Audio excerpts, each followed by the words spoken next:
भाषण करताना गोपीचंद पडळकर हे भाषण फार मोठा अभिनय करतात ते. काल मला भाषणात त्यांचा अभिनयाचं मला कौतुक करतो त्यांच्या अभिनयाचं की कारण रडले. आता ते खरंच रडले की देवेंद्र फडणवीस इतकं धनगरावर उपकार केले, राजमाता अहिल्यावळकरांची जयंती सुरू केली, हे केलं, हे फार आम्ही गावात असताना आम्ही चालत जाऊन मिळेल त्या वाहनानं जाऊन गावात जाऊन राजमाता अहिल्यावळकरांच्या निमित्तानं समाजाचं प्रबोधन करण्याचं काम आम्ही फार वर्षापासून केलेलं आहे. आणि इतके भाषण करताना रडले आणि रडल्यानंतर धनगर समाजाला त्यांचा अभिनय पाहून रडावं का हसावं हे कळेना.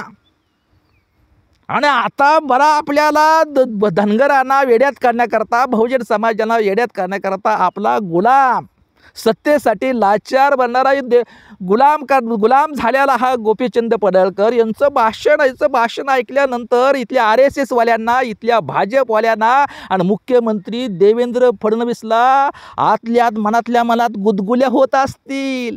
कसा बनवलाय सत्तेसाठी, कसा लाचार बनवलाय. आनंद होत असेल RSS वाल्याला, मुख्यमंत्री देवेंद्र फडणवीसला मनातल्या मनात आनंदाच्या उकळ्या फुटत असतील, मनातल्या मनात आनंदाच्या गुदगुल्या होत असतील. आणि धनगर बांधवाला मात्र त्यांच्या रडण्यावर रडावं का हसावं असं कळना.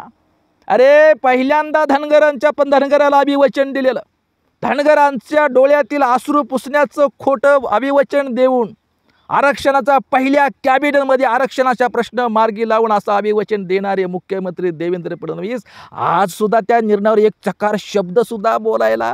खरं तर मुख्यमंत्री देवेंद्र फडणवीसना राजमाता अहिल्यावळकरांच्या जयंतीला येण्याचा सुद्धा नैतिक अधिकार नाही.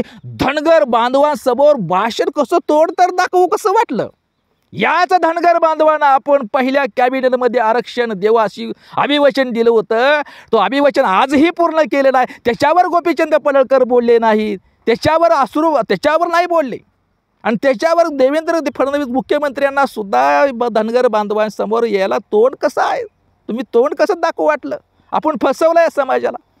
आणि तसंच आमदार गोपीचंद पडळकरांचं एक वाक्य आहे, शपथ, बिरोबाची शपथ, भंडाऱ्याची शपथ घेऊन चांगलं सांगितलं होतं की भाजपला मतदान करू नका. बिरोबाची आण आहे, तुम्हाला भंडाऱ्याची आण आहे, बिरोबाची शपथ आहे, भंडाऱ्याची शपथ आहे, तुम्ही भाजपला मतदान करू नका असं म्हणायला गेले. आणि ते भाजपच्या इतके जवळ गेले, ते सत्तेसाठी ते भाजपचे गुलाम झाले. अरे बिरोबाची शपथ सुद्धा तुम्ही मोडली, भंडाऱ्याची आण तुम्ही मोडली, तुम्ही स्वतःच्या तत्वाशी प्रामाणिकपणे राहिले नाही.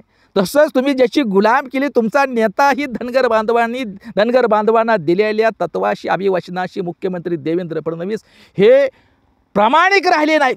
तुम्ही काय म्हणूनच इथं या ठिकाणी धनगर बांधवांना भाजपच्या कळपात किंवा प्रस्थापिताच्या मनोवाद्याच्या कळपात घेणारे गोपीचंद पडळकर असतील तर अनेक कुठल्याही नेते मंडळात ते धनगर बांधवाचं कधीही कल्याण करू शकणार नाही, बहुजन समाजाचं कल्याण करू शकणार नाही. आणि आणखी एक मला दुर्दैवानं आणखी काय त्यांनी ते घोषणा केली, इच्छा व्यक्त केली, काय धर्मांतराचा कायदा आणावा महाराष्ट्रामध्ये. आणि त्या धर्मांतराच्या कायद्याला राजमाता अहिल्याबाई होळकरांचं नाव द्यावं. अरे राजमाता अहिल्या होळकरांची ही विटंबना आहे. राजमाता अहिल्या होळकरांच्या कर्तृत्वाचा, खरा इतिहासाचा अपमान करायला निघाला तुम्ही. धर्मांतराचा कायदा, राजमाता अहिल्या होळकरांना सर्व धर्मांना बरोबर घेऊन, सर्व जाती धर्मांना बरोबर घेऊन त्यांच्या कल्याणासाठी लोककल्याणकारी राज्य कसं असावं असा आदर्श जगासमोर निर्माण केला. आणि त्या आदर्श लोकशाहीचा आदर्श असणारे राजमाता अहिल्या होळकरांचं नाव तुम्ही धर्मांतरबंदीचा कायदा करण्यासाठी त्या नावाला देताय. आणि ते RSS वाल्यांना, भाजपला, देवेंद्र फडणवीसला खुश करण्यासाठी, आणि खुश झाल्यानंतर उद्या मंत्री पण कसं पदरात मिळेल, उद्या आणखी सत्ता कशी पडेल, ह्या स्वार्थासाठी तुम्ही आपल्या महापुरुषांची विचाराची विटंबना करताय. अरे धर्माचा राजमाता अहिल्याबाई होळकर ही धर्मभोळी नव्हती, देवभोळी नव्हत्या, तर धर्म व्यवस्थेच्या विरोधात विद्रोह आणि ललकारी करणारी राजकर्ते होती. हा इतिहास आहे. आणि तुम्ही तुम्ही त्या इच्छा व्यक्त करताय की धर्मांतरबंदीचा कायदा आणावा आणि त्या कायद्याला राजमाता अहिल्या होळकरांचं नाव द्यावं. जरूर तुम्ही द्या. हा राजमाता अहिल्या होळकरांच्या नावाखाली हिंदुत्वाचा बाजार मांडण्याचा प्रयत्न आहे. वादी सत्ताधीशांना खुश करण्यासाठी तुम्ही हे बोलून गेलेला हे धनगर बांधवांनी समजून घ्यावं. जरूर तुम्ही राजमाता अहिल्या होळकरांच्या धर्मांतरबंदीचा कायदा आणा, राजमाता अहिल्या होळकरांनी सर्व धर्मांना समान मिळेल. धर्माला हिंदू हा धर्मच नाही बाबानो. कसला धर्मांतर बंदीचा कायदा अंतर आहे? हिंदू हा धर्म नाही. राजमाता अहिल्या होळकरांच्या काळात तर हिंदू नावाचा धर्म होता का? 1725 ते 1795 असा कालखंड. 1795च्या काळामध्ये हिंदू धर्म अस्तित्वात होता का? तो ब्राह्मणी धर्म होता, तो वैदिक धर्म होता. आणि वैदिक धर्माने ब्राह्मणी धर्माच्या विरोधात तर अहिल्या होळकरांना बंड करून हातात तलवार घेतली. हा इतिहास आहे. धर्म नाकारलेला आहे. कर्तृत्व, देश महत्वाचा, राज्य महत्वाचं म्हटलेलं आहे. कर्तृत्व महत्वाचं म्हणलं, धर्म नाकारलेला आहे. स्त्रियांना गुलाम करणारा वैदिक धर्म नाकारून त्यांनी हातात तलवार घेतलेले आहे. आणि त्यांचं नाव तुम्ही धर्मांतर बंदी कायद्याला देताय. या राजमाता अहिल्या होळकरांच्या विचाराची ही बदनामी आहे. हिंदू धर्माची सुरुवात कधी झाली? कधी नाव आलं हिंदू हे? 1918ला आलं. त्यावेळी इंग्रजांच्या काळामध्ये जेव्हा प्रौढ मतदार अधिकार दिला तेव्हा मताच्या जोरावरती बहुजन समाजाचं राज्य येईल आणि ब्राह्मणी वर्चस्व खतम होईल. 3.5% ब्राह्मण हा मताच्या जोरावर कधीच सत्ताधारी बनवू शकणार नाही. आणि म्हणून बहुजन समाजाला ब्राह्मणी वर्चस्वाच्या गुलामी ठेवण्याकरता हिंदू धर्म त्यांनी हिंदू नाव दिलं. आपल्या वैदिक धर्माला, ब्राह्मणी धर्माला हिंदू नाव देऊन तुम्हाला गुलाम केलं. धनगराला गुलाम केलं. गोपीचंद पडळकर हा इतिहास आहे, वाचा. बहुजन समाजाला गुलाम करण्यासाठी ब्राह्मणांनी आपल्या वैदिक धर्माला, ब्राह्मणी धर्माला हिंदू नाव दिलंय. आणि त्या हिंदुत्वाचा बाजार तुम्ही राजमाता अहिल्या होळकरांच्या नावावर चालवला. त्याही जयंतीच्या निमित्तानं. एखादा धर्म हिंदू हा धनगराचाच नव्हे तर बहुजन समाजाची मानसिक गुलामी आहे, तो धर्म नाही. आणि धर्मांतर बंदी कसं? हिंदू हा धर्म ना, त्या हिंदू धर्मातून बाहेर पडून म्हणजे गुलामीतून बाहेर पडून एखाद्या इतर धर्मामध्ये बाहेर पडणं ही धम्मक्रांती आहे. ही क्रांती आहे. गुलामीतून बाहेर पडणं ही क्रांती आहे. आणि तो लोकांना घटनेनं दिलेला अधिकार आहे. हे धर्मांतर नाही. हिंदू धर्मातून बाहेर पडून इतर धर्म, बौद्ध धर्म असेल, ख्रिश्चन धर्म असेल, इतर धर्म स्वीकारणं हे धर्मांतर नाही. स्वतःला हिंदू म्हणून घेणारा बहुजन समाजातील कोणत्याही जाती गटातला माणूस जेव्हा हिंदू धर्मातून बाहेर पडून जेव्हा इतर धर्म स्वीकारतो तेव्हा त्याला धर्मांतर म्हणता येत नाही. त्याला क्रांती स्वतःमध्ये केलेली परिवर्तन आणि क्रांती आहे. कारण हिंदू हा धर्मच नाही. हिंदू हा धर्म नाही. तो 12व्या शतकामध्ये मोगलाने दिलेली शिवी आहे. स्वामी दयानंद सरस्वतीनं हे सांगितले, हिंदू हा धर्म नसून शिवी आहे, ती मोगलाने दिलेली. आणि त्या शिवेला तुम्ही धर्म समजता. आणि त्या धर्माचे गुलाम असणारे लोक बाहेर पडू नये म्हणून तुम्ही बहुजन समाजाला ब्राह्मणी धर्म व्यवस्थेच्या गुलामगिरीतून बाहेर पडू नये म्हणून धर्मांतराचा कायदा हे ब्राह्मणी षडयंत्राचा भाग आहे.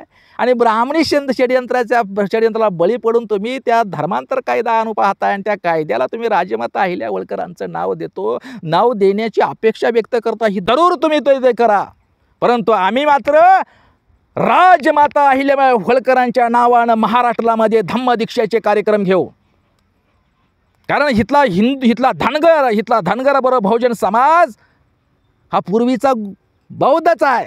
आणि म्हणून मी सांगतो, मी बिरोबाची शपथ घेऊन सांगतो, मी भंडाऱ्याची आण घेऊन सांगतो, मी काही गोपीचंद पडळकर सत्तेसाठी लाचार होणारा, सत्तेच्यासाठी लाचार होणारा एक छंद नाही. हे माझं कार्य आहे.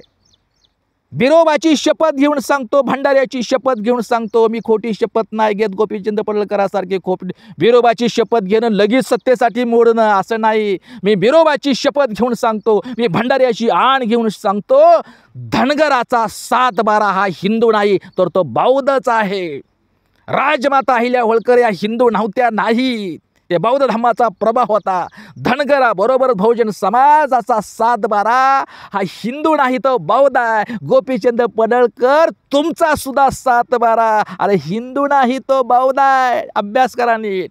बिरोबाची शपथ घेऊन सांगतो, धनगराचा 7/12 हा हिंदू नाही तो बौद्ध आहे. आणि म्हणून आम्ही महाराष्ट्रामध्ये चला आपल्या बुद्धाच्या घरी अभियानाच्या नावाखाली धनगर बांधवाबरोबर बहुजन समाजाला सुद्धा बौद्ध धर्माकडे आपल्या मूळ घरी, आपल्या सोघरी घर वापशी आणण्याचा प्रयत्न करत आहे. आणि म्हणून आम्ही महाराष्ट्रामध्ये विविध धनगर समाजामध्ये जाऊन, बहुजन समाजामध्ये जाऊन राजमाता अहिल्या होळकर धम्म परिषदा घेऊन, राजमाता अहिल्या होळकर धम्म विचारपीठ स्थापन करू. राजमाता अहिल्याबाई होळकर हे धम्मदीक्षाचे कार्यक्रम घेऊ आणि हे सारेच हिंदू म्हणून बहुजन समाज कधीच सत्ताधारी बनणार नाही, तो सत्तेचा गुलामच राहणारा, याचं उत्तम उदाहरण म्हणजे गोपीचंद पडळकर होय. म्हणून बौद्ध म्हणून बहुजन समाजाला संघटित करून या देशाची या राज्याची शासनकर्ती बहुजन समाज बनेल आणि बहुजन समाजाचं ज्यावेळी स्वतःच्या बळावरती राज्य येईल त्यावेळी चौंडीमध्ये राजमाता अहिल्या होळकरांच्या जयंतीच्या निमित्तानं दिवाळी आम्ही साजरी करू. स्वतःच्या बळावरती बहुजन समाजाचं राज्य येईल त्यावेळी राजमाता अहिल्या होळकरांच्या नावाखाली जयंती दिवशी आम्ही दिवाळीसारखी त्यांची जयंती साजरी करू आणि त्यांच्या जयंतीला त्यांच्याच विचार आणि खरा इतिहास आणि कर्तृत्वाची भाषणं असतील, कुठल्या प्रस्थापिताच्या नेत्याचे गुणगान गाणारे भाषणं नसतील, त्यावेळी आम्ही खऱ्या शिट्या आणि टाळ्या वाजवू. आता जे तुमच्या गोपीचंद पडळकर यांच्या लाचारीच्या भाषणावर जे शिट्यान टाळ्या पडलेला आहे, या शिट्याने टाळ्या बहुजन राजमाता अहिल्या होळकरांच्या विचाराचा प्रभाव कधीच बनू शकत नाही. म्हणून माझ्या धनगर बांधवांनो विचार करा याच्यावरती. आपल्या महापुरुषांच्या नावाखाली आम्हाला गुलाम बनवण्याची प्रक्रिया सुरू आहे, आमच्याच नेत्यांना हाताशी धरून.